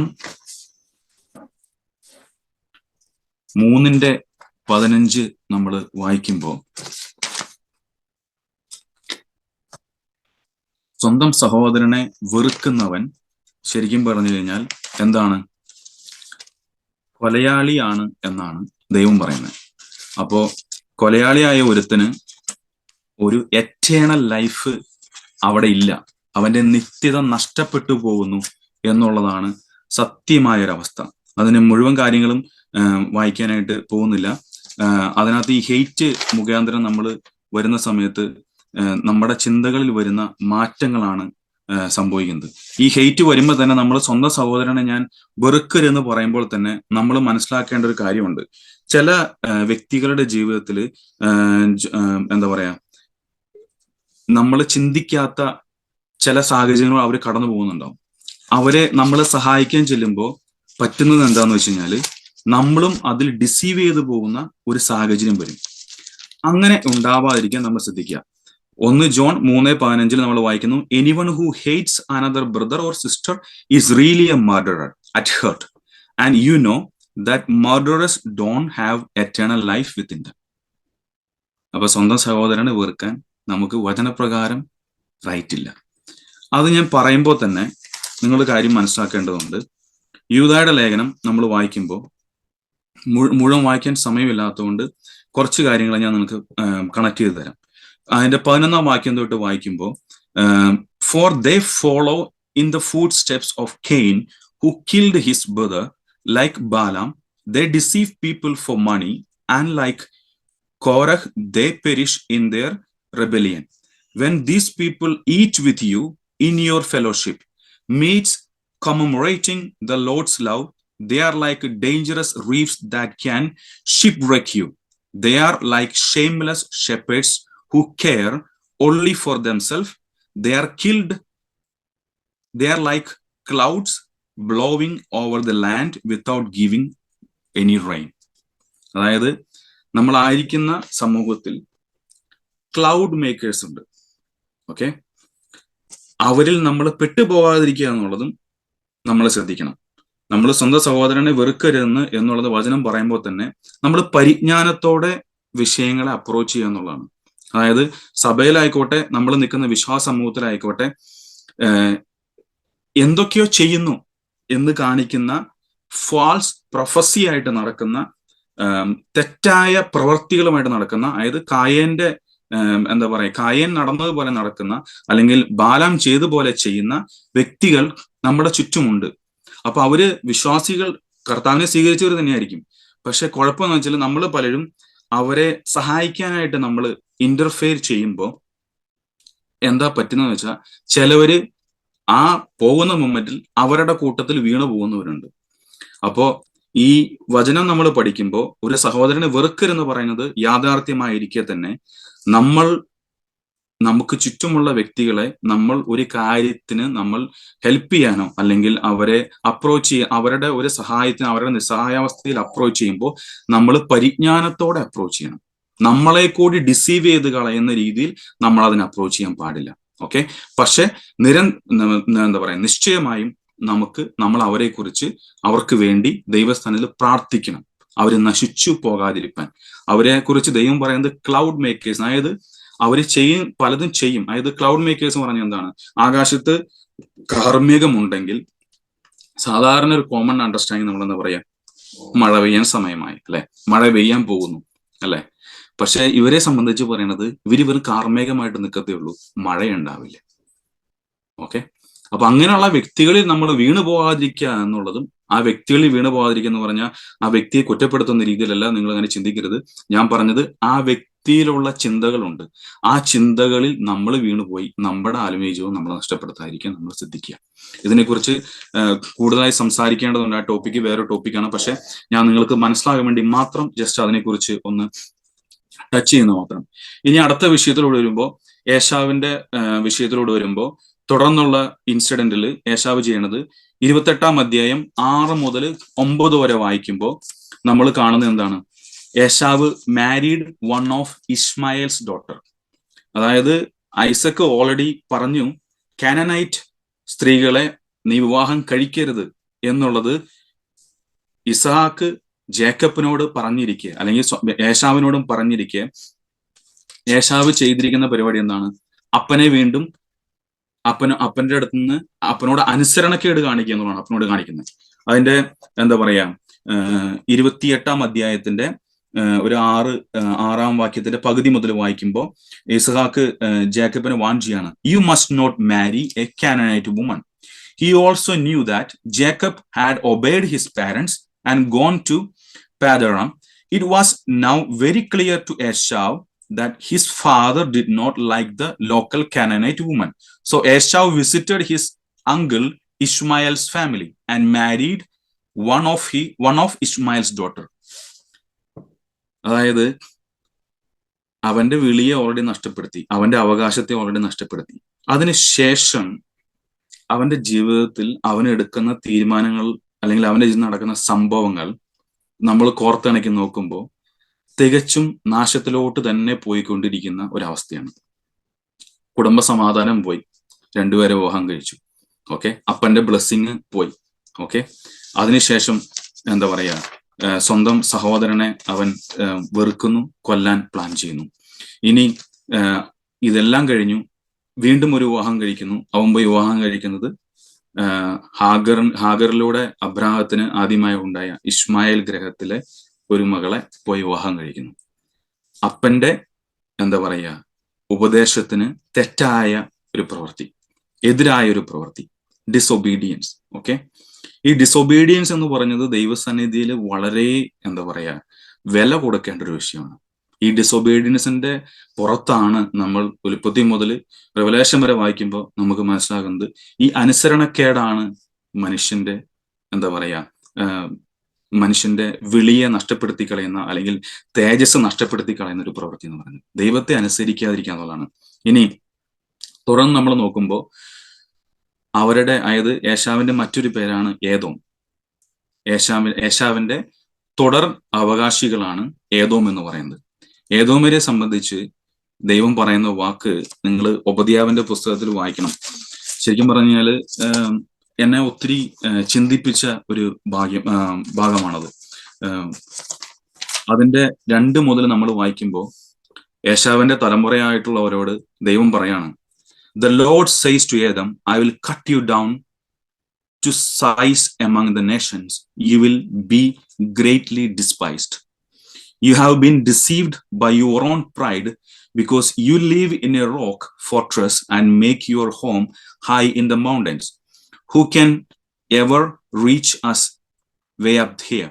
You ask boastfully, but even if you soar as high as eagles and build your nest among the stars, I will bring you crashing down, says the Lord. ദൈവം സ്വന്തം സഹോദരനെ ഇസ്രായേൽ ഗ്രഹത്തെ വെറുത്ത, ഇസ്രായേൽ ഗ്രഹത്തിനെതിരെ നിന്ന ഏദോമിരോട് ദൈവം പറയുന്നതാണ്, ആകാശക്കോട്ടകളിൽ പോയി നീ, പാറക്കെട്ടുകളുടെ ഇടയിൽ പോയി നീ ഭവനം വെച്ചാലും ഞാൻ നിന്നെ നശിപ്പിക്കും, ഞാൻ നിന്നെ തള്ളിക്കളയും. സ്വന്തം സഹോദരങ്ങളോട് നമ്മൾ കാണിക്കുന്ന മനോഭാവം നമ്മളൊന്ന് തിരിച്ചറിയണം നല്ലതാ. നമ്മളുടെ ഇപ്പൊ ഏശാവിന്റെ തലമുറയ്ക്ക് സംഭവിച്ച എന്താ പറയാ വിഷയമാണ്. എവിടെ നിന്ന് പോയി അത്? ബർത്ത് റൈറ്റ് പോയത് തൊട്ട് പോയി. തിരിച്ചെടുക്കാൻ പറ്റുന്നുണ്ടോ? ഇല്ല. ഇനി ഒബദ്യാവിന്റെ പുസ്തകം 18-ാം അധ്യായം നമ്മൾ വായിക്കുമ്പോൾ, The people of Israel will be raging fire and Edom a field of dry stubble. The descendants of Joseph will be a flame roaring across the field, devouring everything. There will be no survivors in Edom. I, the Lord, have spoken. Edom ദേശത്തിന് survive ചെയ്യാൻ ഒന്നുമില്ല എന്ന്. അപ്പോ ഈ ആത്മീയ ജീവിതം എന്ന് പറയുന്നത് നമ്മൾ വളരെ സീരിയസ് ആയിട്ട് കാണേണ്ട വിഷയം. നമ്മുടെ വിളിയെ നമ്മൾ നഷ്ടപ്പെടുത്തി കളഞ്ഞാൽ പിന്നെ നമുക്ക് തിരിച്ചു കയറാം എന്നുള്ള ഏതെങ്കിലും ഒരു ബുദ്ധി ആരെങ്കിലും പറഞ്ഞു തരുന്നുവെങ്കിൽ അത് തെറ്റായൊരു ബുദ്ധിയാണ്. നമ്മുടെ വിളിയെ നഷ്ടപ്പെടുത്തി കഴിഞ്ഞാൽ തിരിച്ചു കയറുക എന്ന് പറയുന്നത് വളരെ പാടായിട്ടുള്ള കാര്യമാണ്. അതുകൊണ്ട് നമ്മൾക്ക് ദൈവം ദാനമായി നൽകിയ വിളിയെ നമ്മൾ ഏറ്റവും എന്താ പറയാ അത്രയും വാല്യൂ കൊടുത്ത് നമ്മൾ കാത്തു സൂക്ഷിക്കുക എന്നുള്ളതാണ്. ഈവിൾ സ്പിരിറ്റ് നമ്മളുടെ ചിന്തകളെ ടേക്ക് ഓവർ ചെയ്യാൻ നമ്മൾ അനുവദിക്കാതിരിക്കുക. നമ്മുടെ ഉത്തരവാദിത്വമാണ് നമ്മളുടെ ദൈവിക വിളിയെ, ദൈവം നമുക്ക് ദാനമായി നൽകിയ ദൈവ വിളിയെ കാത്തു സൂക്ഷിക്കുക എന്നുള്ളത്. ഓക്കെ, പലരും പറയും അത് ദൈവം നോക്കിക്കോളെന്ന് പറയും. ദൈവം നോക്കേണ്ടത് ദൈവം നോക്കും. പക്ഷെ ദൈവം നമ്മളെ ഏൽപ്പിച്ചിരിക്കുന്ന ഉത്തരവാദിത്വമുണ്ട്. ഓക്കെ, ഒരപ്പൻ മകനോട് പറഞ്ഞു കൊടുക്കുന്ന ഉപദേശം ഒരപ്പന്റെ ഉപദേശമായിട്ട് സ്വീകരിക്കാതെ ഒരു ഡിസ്റ്റന്റ് റിലേഷൻഷിപ്പിലാണ് പലരും കടന്നു പോകുന്നത്. ഈ ഡിസ്റ്റന്റ് റിലേഷൻഷിപ്പ് കടന്നു പോകുമ്പോൾ തന്നെ എന്താ പറ്റണമെന്ന് വെച്ചാൽ അനുസരണമില്ല എന്നുള്ളതാണ്. ഡിസൊബീഡിയൻസ് വളരെ നമ്മൾ സൂക്ഷിക്കേണ്ട കാര്യമാണ്. അനുസരണക്കേട് നമ്മൾ ദൈവസന്നിധി കാണിച്ച അതിന് ദൈവസന്നിധിയിൽ നമുക്ക് ബാലശിക്ഷ കിട്ടുകയാണെങ്കിൽ ഞാൻ പറയും നിങ്ങൾ സന്തോഷിച്ചോ, ദൈവം നിങ്ങളെ സ്നേഹിക്കുന്നു എന്നാണ് അർത്ഥം. പക്ഷെ ബാലശിക്ഷ കഴിക്കാതെ നിങ്ങളെ വിട്ട് കളയുന്നുണ്ടെങ്കിൽ ദൈവം നിങ്ങളെ ഉപേക്ഷിച്ചു എന്ന് തന്നെയാണ് അതിന്റെ അർത്ഥം. ഈ ഒബീഡിയൻസ് എന്ന് പറഞ്ഞാൽ ശരിക്കും പറഞ്ഞാൽ ബെസ്റ്റ് ഫോം ഓഫ് സാക്രിഫൈസ് ആണ്. ഓക്കെ, യേശുക്രിസ്തു ക്രൂശിൽ ചെയ്തതാണ്. സ്വയം ത്യജിച്ചു കളഞ്ഞ് ദൈവമായിരിക്കെ അവൻ ഭൂമിയിൽ മനുഷ്യനായി ഇറങ്ങി വന്ന് അവന്റെ ദൈവികത്വമെല്ലാം മാറ്റിവെച്ച് എന്റെയും നിങ്ങളുടെ പാപങ്ങൾക്ക് വേണ്ടി അവൻ ക്രൂശിൽ കരയേറി. Okay, he became a sacrifice. അവൻ യാഗമായി തീർന്നു. അത് യേശുക്രിസ്തുവിന്റെ അനുസരണമായിരുന്നു. സ്വയം യേശുക്രിസ്തുവിന്റെ സബ്മിഷൻ ആയിരുന്നു. നമ്മളുടെ രക്ഷയ്ക്ക് വേണ്ടിയിട്ട് പിതാവായ ദൈവത്തിന്റെ ഇഷ്ടം നിറവേറ്റാനാണ് ക്രിസ്തു ഭൂമിയിൽ ഇറങ്ങി വന്നത്. ഓക്കെ, ആ ക്രിസ്തുവിലൂടെയാണ് നമുക്ക് രക്ഷ. നമ്മളുടെ വിളിയെ നമ്മൾ ഇഗ്നോർ ചെയ്യുന്നുണ്ടെങ്കിൽ, നമ്മൾ ദൈവസന്നിധി ഇഗ്നോർ ചെയ്യുന്നുണ്ടെങ്കിൽ നമ്മൾ ശരിക്കും പറഞ്ഞാൽ ദൈവത്തെ നിന്ദിക്കുന്നു എന്നാണ് അർത്ഥം. അതായത് ഡിസൊബീഡിയൻസ് നമ്മൾ കാണിക്കുന്നു എന്നുണ്ടെങ്കിൽ അതിന്റെ മറുവശം നമ്മൾ ദൈവത്തെ വിശ്വസിക്കുന്നില്ല എന്നാണ് അർത്ഥം. അനുസരണക്കേട്, ഒരു വ്യക്തി ഒരു കാര്യം നിങ്ങളോട് പറയുമ്പോൾ ആ കാര്യം നിങ്ങൾ അനുസരിക്കുന്നുണ്ടെങ്കിൽ ആ വ്യക്തിയെ നമ്മൾ വിശ്വസിക്കുന്നു, അതുകൊണ്ടാണ് ആ വ്യക്തി പറയുന്നത് അനുസരിക്കുന്നത്. അല്ലെങ്കിൽ നമ്മളെ കുഴിയിലേക്ക് കൊണ്ട് ചാടിക്കുന്ന ഒരു വ്യക്തി നമ്മളോട് സംസാരിക്കുമ്പോൾ ആ വ്യക്തി പറയണ നമ്മൾ അനുസരിക്കേണ്ട കാര്യമുണ്ടോ? കുഴിയിൽ നിന്ന് കരയറ്റി നമ്മളെ പിടിച്ച് കയറ്റിയവനാണ് യേശുക്രിസ്തു. ആ യേശുക്രിസ്തുവിന്റെ രക്തത്തെ നമ്മൾ നിന്ദിക്കുന്ന ഒരു അവസ്ഥ നമ്മുടെ ജീവിതത്തിൽ ഉണ്ടാവാൻ പാടില്ല. ദ ബെസ്റ്റ് വർഷിപ്പ് ഫോം എന്ന് പറഞ്ഞത്, എല്ലാവരും ആരാധന എന്ന് പറയുമ്പോൾ കൈയടിച്ച് പാടുന്നു, സ്തുതിക്കുന്നു, ഇതെല്ലാം വേണം കേട്ടോ, ഇതൊന്നും തെറ്റാന്നല്ല ഞാൻ പറയണേ. പക്ഷെ best form of worshipping God is obedience. അനുസരണമാണ് ദൈവസന്നിധിയിൽ ഏറ്റവും നല്ല ആരാധന. ദൈവം പറയണത് അനുസരിക്കുക. ദൈവം പറയുന്നത് അനുസരിക്കുക എന്ന് പറയുമ്പോൾ അതിനകത്ത് സബ്മിഷൻ ഉണ്ട്, സമർപ്പണമുണ്ട്. ദൈവം പറയുന്നത് നമ്മൾ അനുസരിക്കുക എന്ന് പറയുമ്പോൾ അതിനകത്ത് സ്നേഹമുണ്ട്. ഓക്കെ, ദൈവം പറയുന്നത് അനുസരിക്കുക എന്ന് പറയുമ്പോൾ അതിനകത്ത് ഫെയ്ത്ത് ഉണ്ട്, എ കംപ്ലീറ്റ് ഫെയ്ത്ത്. ദൈവം നമ്മുടെ കരം പിടിച്ചു കഴിയുമ്പോൾ, അല്ലെങ്കിൽ നമ്മൾ ദൈവത്തിന്റെ കരത്തിലോട്ട് നമ്മുടെ കരം നമ്മൾ പരിപൂർണമായി കൊടുത്തു കഴിയുമ്പോൾ, പിന്നെ നമ്മളുടെ വാക്കിംഗ് പോസ്ചർ, അല്ലെങ്കിൽ നമ്മളുടെ പോസ്ചർ എന്ന് പറയാൻ ശരിക്കും പറഞ്ഞു കഴിഞ്ഞാൽ നമ്മളെ പരിശുദ്ധാത്മാവിൽ നടത്തുന്ന ഒരു സാഹചര്യമാണ്. പക്ഷെ അതിന് വേണ്ടി നമ്മൾ ചെയ്യേണ്ടത് നമ്മളെ തന്നെ അതിന് ഒരുക്കുക എന്നുള്ളതാണ്. പലരും ഏശാവിനെ പോലെയാണ്. ഏശാവിനെ കുറിച്ച് വചനം പറയുന്നത്, ഹെബ്രായ ലേഖനം വായിക്കുമ്പോൾ അതിന്റെ 12-ാം അധ്യായം 16 മുതൽ 17 വരെ പറയണത് വായിക്കുമ്പോൾ മനസ്സിലാക്കുന്നത്, ഏശാവിനെ ഒരു അൺഗോഡ്ലി മാൻ ആയിട്ടാണ് വചനത്തിൽ പറഞ്ഞിരിക്കുന്നത്. അതായത് അവൻ ദൈവപുരുഷനല്ല ശരിക്കും പറഞ്ഞു കഴിഞ്ഞാൽ. അപ്പോ ദൈവപുരുഷനല്ല എന്ന് ഏശാവിനെ കുറിച്ച് പറഞ്ഞ് നമ്മൾ വചനത്തിൽ വായിക്കുമ്പോൾ, നമ്മൾ മനസ്സിലാക്കുമ്പോൾ, നമ്മൾ ചിന്തിക്കേണ്ടത് തികച്ചും ദൈവരാജ്യത്തിൽ നിന്ന് പുറത്താക്കപ്പെട്ട ഒരു വ്യക്തി എന്ന് തന്നെയാണ്. ദൈവരാജ്യത്തിൽ എൻട്രി ഇല്ലാത്ത ഒരു വ്യക്തി എന്ന് തന്നെയാണ് നമ്മൾ ശരിക്കും പറഞ്ഞു കഴിഞ്ഞാൽ ഏശാവിനെ കുറിച്ച് മനസ്സിലാക്കേണ്ടത്. ആൻ അൺഗോഡ്ലി മാൻ. ദൈവം നമ്മളെ കുറിച്ച് അങ്ങനെ പറയാതിരിക്കട്ടെ. ദൈവം നമ്മളെ കുറിച്ച് അങ്ങനെ പറയുന്നുണ്ടെങ്കിൽ അതിന്റെ എന്താ പറയാ പരിണത ഫലം വളരെ വലുതാണ്. നമുക്ക് ദൈവ മക്കളായിരിക്കാൻ ട്രൈ ചെയ്യുക എന്നുള്ളതാണ് ഏറ്റവും എന്താ പറയാ ഉത്തമമായി നമ്മൾ ചെയ്യേണ്ട കാര്യം. ഈ ഡേ ടു ഡേ ലൈഫിൽ പ്രാർത്ഥിക്കുക എന്ന് പറയുമ്പോൾ, അല്ലെങ്കിൽ ദൈവമായിട്ടൊരു ബന്ധം ഉണ്ടായിരിക്കുക എന്ന് പറയുമ്പോൾ, എല്ലാവരുടെയും വിചാരം ഒത്തിരി പ്രാർത്ഥിക്കുക, അല്ലെങ്കിൽ ഇതെല്ലാം ദൈവമായിട്ടൊരു ബന്ധമുണ്ട് എന്നുള്ളതാണ്. ദൈവമായിട്ടുള്ള ബന്ധത്തെ ഞാൻ നിങ്ങളോട് പറയുമ്പോൾ എനിക്ക് നിങ്ങളോട് പറയാനുള്ളത്, ദൈവം സേവിയർ ആണ്. God is our saviour, God is our creator. പക്ഷേ ഈ റിലേഷൻഷിപ്പ് അനുസരണത്തിലൂടെ നമുക്ക് കൈവരിക്കാൻ കഴിയുന്ന ഒരു അണ്ടർസ്റ്റാൻഡിങ് ഉണ്ട്. നമ്മൾ എന്താ അണ്ടർസ്റ്റാൻഡ് ചെയ്യേണ്ടതെന്ന് അറിയാമോ? He is our father. നമ്മുടെ അപ്പനാണെന്നുള്ള ഒരു ബോധ്യം നമുക്കുണ്ടായിരിക്കണം. നമ്മൾ ദൈവമായിട്ട് ബന്ധം ഉണ്ടായിരിക്കുക എന്ന് പറയുമ്പോൾ പലരുടെയും ചിന്ത, ദിവസവും കുറെ നേരം ഒന്ന് പ്രാർത്ഥിക്കുക. യെസ്, പ്രാർത്ഥിക്കണം, നല്ലതാണ്, പ്രാർത്ഥിക്കണം. ദൈവമായിട്ട് നമ്മൾ നിരന്തരമായി സംസാരിക്കണം.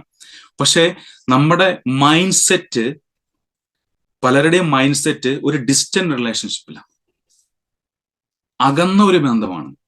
ഓക്കെ, അപ്പനോടുള്ള ബന്ധം, മകനോടുള്ള ബന്ധം, ഈ ബന്ധമാണ് നമുക്ക് വേണ്ടത്. അവന്റെ അവകാശം, അപ്പന്റെ കുടുംബത്തിലെ, അപ്പന്റെ രാജ്യത്തിലെ അവകാശം നമുക്ക് വേണമെങ്കിൽ നമ്മൾ മനസ്സിലാക്കേണ്ടത്, യേശു ക്രിസ്തുവിനെ നമ്മൾ സ്വീകരിച്ചു കഴിയുമ്പോൾ ഒരു DNA റീപ്ലേസ്മെന്റ് നടക്കുന്നുണ്ട്. ഓക്കെ, ഇത് ഫിസിക്കലി ബ്ലഡ് റീപ്ലേസ്മെന്റ് അല്ല ഞാൻ പറയുന്നത്, ആത്മീകമായിട്ട്. ഈ ലോക ജീവിതം നമ്മൾ ജീവിക്കുമ്പോൾ പിതാവായ ദൈവത്തിന്റെ DNA ആണ് എന്നിലും ഉള്ളത് എന്ന് ക്രിസ്തു യേശുവിനെ സ്വീകരിച്ച ഏവനും മനസ്സിലാക്കണം. ഓക്കെ, ഈ ബന്ധമാണ് അപ്പനുമായിട്ട് വേണ്ടത്. B close. നിങ്ങൾ അകന്ന് ദൈവത്തെ കാണല്ലേ. നമ്മൾ പലപ്പോഴും നമ്മളുടെ ഒരു ആവശ്യം വരുമ്പോഴാണ് ദൈവസന്നിധിയിൽ പോകുന്നത്. അപ്പന്റെ അടുത്ത് ഒരു മകൻ ഒരിക്കലും ആവശ്യമുള്ളപ്പോൾ മാത്രമല്ല പോകുന്നത്. അപ്പന്റെ അടുത്ത് നമ്മൾ ചെല്ലുന്നത് നമ്മുടെ ആവശ്യങ്ങൾ മാത്രം മുന്നിൽ കണ്ടുകൊണ്ടാകുമ്പോൾ അതിനെ എന്താ പറയാ തികച്ചും വാണിജ്യപരമായിട്ട് കാണാനേ പറ്റത്തുള്ളൂ. അത് ലോകമനുഷ്യരും ചെയ്യുന്നതാണ്. ക്രിസ്തുവിനെ അറിഞ്ഞെങ്കിൽ നമ്മൾ മനസ്സിലാക്കേണ്ടത്, പിതാവായ ദൈവത്തെ അറിയുക എന്ന് പറയുന്നത് ക്രിസ്തുവിലൂടെയാണ്. ക്രിസ്തു നമ്മളിലോട്ട് വരുന്നത് എങ്ങനെയാണ്? അവന്റെ രക്തം നമുക്ക് വേണ്ടി ഊറ്റിക്കൊടുത്തിട്ടാണ്. ആ രക്തത്താലാണ് നമ്മളെ വീണ്ടെടുത്തത്. അപ്പോ നമ്മളുടെ ഒരു സ്പിരിച്വൽ DNA റീപ്ലേസ്മെന്റ് അവിടെ നടക്കുന്നുണ്ട്. ഇത് നടന്നിട്ടും ശരിക്കും പറഞ്ഞു കഴിഞ്ഞാൽ ഈ ലോക ജീവിതത്തിൽ നമ്മളുടെ DNA നോക്കിക്കഴിഞ്ഞാൽ നമ്മളുടെ അപ്പന്റെയും നമ്മുടെ DNA നോക്കിക്കഴിഞ്ഞാൽ ഇന്ന വ്യക്തി ഇന്ന വ്യക്തിയുടെ മകനാണ്, സയൻസ് അല്ലെ. പക്ഷെ ആത്മീയ ജീവിതത്തിൽ നമ്മൾ മനസ്സിലാക്കേണ്ടത്, ക്രിസ്തുവിനെ നമ്മൾ സ്വീകരിച്ചു കഴിയുമ്പോൾ, രക്ഷകനായി സ്വീകരിച്ചു കഴിയുമ്പോൾ, ക്രിസ്തുവിന്റെ രക്തത്താൽ നമ്മളെ വീണ്ടെടുക്കുന്നു എന്ന് നമ്മൾ മനസ്സിലാക്കി കഴിഞ്ഞാൽ, ആ മൊമെന്റ് തൊട്ട് നിങ്ങൾ മനസ്സിലാക്കേണ്ടത്, നിങ്ങൾ മനസ്സിലാക്കേണ്ടത്, എൻ്റെ അപ്പനാണ് ദൈവം.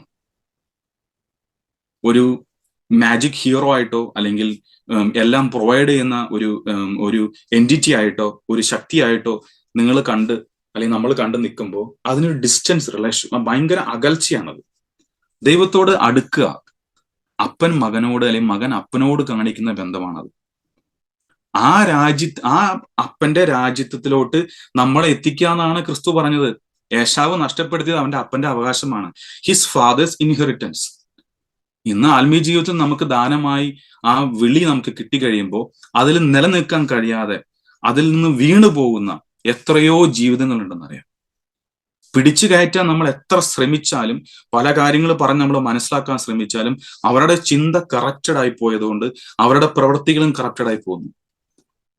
നമ്മുടെ ഹൃദയത്തിൽ വരുന്ന ഒരു മൈൻഡ് സെറ്റ് ആയിരിക്കണം, ഞാൻ ചെല്ലുന്നത് എൻ്റെ അപ്പന്റെ അടുത്തേക്കാണെന്ന്. അവന്റെ രാജ്യത്തിന്റെ അവകാശമാണ് അവൻ പുത്രനിലൂടെ നമുക്ക് തന്നിരിക്കുന്നത്. ഈ ജ്യേഷ്ഠ അവകാശം എന്ന് മലയാളത്തിൽ പറയുന്നുണ്ടെങ്കിലും ഇംഗ്ലീഷ് നമ്മൾ വായിക്കും ബെർത്ത് റൈറ്റ് എന്ന് പറഞ്ഞത്, നമുക്ക് ഈ വീണ്ടും ജനനത്തിലൂടെ നമുക്കത് കിട്ടുന്നത് ക്രിസ്തുവിലൂടെയാണ്. ക്രിസ്തുവിൽ വീണ്ടും ജനിക്കുക, ഇതായിരിക്കണം നമ്മുടെ റിലേഷൻഷിപ്പ്, ഇതായിരിക്കണം നമ്മുടെ ദൈവമായിട്ടുള്ള ബന്ധം. പക്ഷെ പലർക്കും അതിന് കഴിയാറില്ല എന്നുള്ളതാണ് വാസ്തവം. 5 മിനിറ്റ് കൂടി എൻ്റെ മുമ്പിലുള്ളൂ. എനിക്ക് ഫൈനലി ഒരു വാക്യം കൂടി വായിക്കാം. ജോൺ 21 അധ്യായം 15 മുതൽ 17 വാക്യം വരെ. യോഹന്നാന്റെ സുവിശേഷം 21 അധ്യായം 15 മുതൽ 17 വരെ. അതിനകത്ത് എന്താ പറയാ, After breakfast, Jesus asked Simon Peter, Simon, son of John, do you love me more than these? ഇംഗ്ലീഷിൽ മോർ ദാൻ ദീസ് എന്ന് എഴുതിയിരിക്കുന്നു. മലയാളത്തിൽ ചില ബൈബിൾ ഞാൻ വായിക്കുമ്പോൾ ഇവരെക്കാൾ അധികമായി നീ എന്നെ സ്നേഹിക്കുന്നു എന്നാണ് ചോദിക്കുന്നത്. പീറ്റർ പറയുന്നു, yes Lord. Peter replied, you know I love you, then feed my lambs, Jesus told him. Okay, തുടർന്ന് നമ്മൾ യേശു എന്താ പറയാ വായിക്കുമ്പോൾ പീറ്ററിനോട് 2 വട്ടം കൂടി അങ്ങനെ ചോദിക്കുന്നുണ്ട്, നീ എന്നെ സ്നേഹിക്കുന്നുള്ളത്. പക്ഷെ ആദ്യത്തെ ചോദ്യം ക്രിസ്തു അവനോട് ചോദിക്കുന്നത്, അതായത് യേശു ക്രിസ്തു ഇവരോട് ശിഷ്യന്മാർക്ക് 3ാമത് പ്രത്യക്ഷപ്പെടുന്ന സമയത്ത് ഇവര് മീൻ പിടിക്കാൻ പോയ കാരണം മീൻ പിടിക്കാൻ പോയി തിരിച്ച് യേശു ക്രിസ്തുവിനെ കരയിൽ കണ്ട് വരുന്നു. ഓക്കെ, യേശു അപ്പൊ അവരോട് ചോദിക്കുന്നുണ്ട്, ഭക്ഷിക്കാൻ എന്തെങ്കിലും ഉണ്ടോ എന്ന് ചോദിക്കുന്നുണ്ട്. അവര് പിടിച്ച മീന് തന്നെ അവർക്ക് പ്രിപ്പയർ ചെയ്ത് കൊടുത്തിട്ട് ദൈവം പീറ്ററിനോട് പത്രോസിനോട് ചോദിക്കുന്ന ഒരു ചോദ്യമാണ്, നീ ഇവയേക്കാൾ അധികമായി എന്നെ സ്നേഹിക്കുന്നുവോ? ഏശാവ് ഒരു നേരത്തെ ആഹാരത്തിന് വേണ്ടി അവന്റെ അപ്പന്റെ അവകാശം, അവന്റെ പുത്ര അവകാശം നഷ്ടപ്പെടുത്തിയെന്ന്. ഇവിടെ പത്രോസിനോട് എന്താ പറയാ യേശു ചോദിക്കുകയാണ്, ഇവയേക്കാൾ അധികമായി, എന്തിനേക്കാൾ അധികമായി? ഇപ്പൊ നിന്റെ ഈ ഉപജീവന ചിന്തയേക്കാൾ അധികമായി, ഈ ഉപജീവന മാർഗത്തേക്കാൾ അധികമായി, നിന്റെ ആരോഗ്യം നിലനിർത്താൻ വേണ്ടി നീ ചെയ്യുന്ന ഈ ട്രേഡിനെക്കാട്ടിലും, അവന്റെ മാസ്റ്റർ ട്രേഡാണ് ഫിഷിംഗ് എന്ന് പറയുന്നത്. അപ്പൊ അതിനേക്കാൾ അധികമായി ഈ വേൾഡ്ലി നിലനിൽപ്പിനേക്കാൾ അധികമായി നീ എന്നെ സ്നേഹിക്കുന്നുവോ എന്നാണ് ക്രിസ്തു ചോദിച്ചത്. ഇത് തന്നെയാണ് ക്രിസ്തു നമ്മളോട് ചോദിക്കുന്നത്. അപ്പൊ യേശുവിനെ നമ്മൾ സ്നേഹിക്കുന്നു എന്ന് പറയുന്നുണ്ടെങ്കിൽ ഡിനൈ അവർസെൽഫ്, നമ്മളുടെ വേൾഡ്ലി ചിന്തകളെ, നമ്മളുടെ വേൾഡ്ലി ആഗ്രഹങ്ങളെ, ഇതിനെയെല്ലാം ഡിനൈ ചെയ്യാൻ നമ്മൾ റെഡി ആയിട്ടിരിക്കണം. യേശു ക്രിസ്തു അതാ ചെയ്തേ. He denied himself. ദൈവമായിരിക്കെ അവൻ സ്വയം ത്യജിച്ച് ക്രൂശിൽ നമുക്ക് വേണ്ടി മരിച്ചു. അവനെ ക്രൂശിൽ കയറ്റിയപ്പോ യഹൂദന്മാര് കൂകി വിളിച്ചവനെ കളിയാക്കിയത് യഹൂദന്മാരുടെ രാജാവേ എന്ന് പറഞ്ഞിട്ടാണ്. റോമൻ ഗവർണർ യേശുക്രിസ്തുവിനെ ക്രൂശിൽ തറച്ചതിന് ശേഷം അതിന്റെ മുകളിൽ എഴുതി വെച്ചു, പല ഭാഷയിൽ എഴുതി വെച്ചു, യഹൂദന്മാരുടെ രാജാവ്, അല്ലെ, Jesus of Nazareth, the king of juice. ദൈവം ഒരുവനെ എന്തിനുദ്ദേശിച്ചുവോ അത് ദൈവം നടത്തിയിരിക്കും. ജൂതന്മാർക്ക് അവനെ അവരുടെ രാജാവായിട്ട് വേണ്ടായിരുന്നു. ആ എഴുതിയതിനു ശേഷം ജൂതന്മാര് പോയിട്ട് റോമൻ ഗവർണറോട് പറയാണ്, അങ്ങനെ എഴുതരുത്, മാറ്റി എഴുതണം. അതിന് ഗവർണർ എന്താ പറഞ്ഞ, ഞാൻ എഴുതിയത് തന്നെയാണ്. യേശുക്രിസ്തുവിനെ യൂതന്മാരുടെ രാജാവായിട്ട് യൂതന്മാർക്ക് വേണ്ട എന്ന് പറഞ്ഞ സ്ഥാനത്ത് അവർക്ക് വായിക്കാൻ പാകത്തിന് എല്ലാവരുടെയും കണ്ണ് തള്ളുന്ന രീതിയിൽ മുകളിൽ എഴുതി വെച്ചു, ഇവൻ യഹൂദന്മാരുടെ രാജാവ്. മറ്റുള്ളവർ പറയുന്ന രീതിയിൽ എഴുതി വെച്ചു. പക്ഷെ യഹൂദന്മാർക്ക് വേണ്ടിയിരുന്നത് യേശുക്രിസ്തു പറയണം, ഞാൻ യഹൂദന്മാരുടെ രാജാവാണ്. സ്വയം പ്രൈസ് ചെയ്യുന്നൊരവസ്ഥ. അതിനല്ല ദൈവം വന്നത്. യേശുക്രിസ്തുവിനെ ഗ്ലോറിഫൈ ചെയ്തത് പിതാവായ ദൈവമാണ്. ആ പുത്രനിലൂടെ നമ്മളെ ദൈവം മഹത്വീകരിക്കാൻ ആഗ്രഹിക്കുന്നു. അപ്പോ നമ്മളെ വിളിച്ച വിളി എത്ര വലിയതാണെന്ന് നമ്മൾ മനസ്സിലാക്കാതെ പോകരുത്. ഏശാവിനെ പോലെ ഒരു അൺഗോഡ്ലി മാൻ ആയിട്ട് ഇസ്രായേൽ ഗ്രഹത്തിലായിരുന്നിട്ടും അവന്റെ അപ്പന്റെ അവകാശം നഷ്ടപ്പെടുത്തി കളഞ്ഞ ഏശാവിനെ പോലെ പിതാവായ ദൈവം നമ്മളെ വീണ്ടെടുക്കാൻ സ്വന്തം പുത്രനെ ക്രൂശിൽ യാഗമായി അർപ്പിച്ച് നമുക്ക് വേണ്ടി കാത്തിരിക്കുമ്പോൾ നമ്മളെ ആ വിളിയിലോട്ട്, ആ കുടുംബത്തിലോട്ട് അപ്പൻ മക്കളായിട്ട് നമ്മളെ വിളിച്ചിരിക്കോ, ആ അപ്പനുമായിട്ടൊരു ബന്ധം നമുക്ക് നിരന്തരമായി ഉണ്ടായിരിക്കണം. ആ വിളിയെ നമ്മൾ കാത്തു സൂക്ഷിക്കുക എന്നുള്ളത് മാത്രമാണ് ഇപ്പൊ നമുക്ക് ചെയ്യാൻ പറ്റുന്ന കാര്യം. ഫൈനലി ഒറ്റ വാക്യം, ഗലാത്യൻസ് 5-ാം അധ്യായം 16-ാം വാക്യം. ഓക്കെ, അവിടെ നിന്ന് മുതൽ വായിക്കുമ്പോൾ നമ്മൾ living by the spirits of power, ശരിക്കും പറഞ്ഞാല്.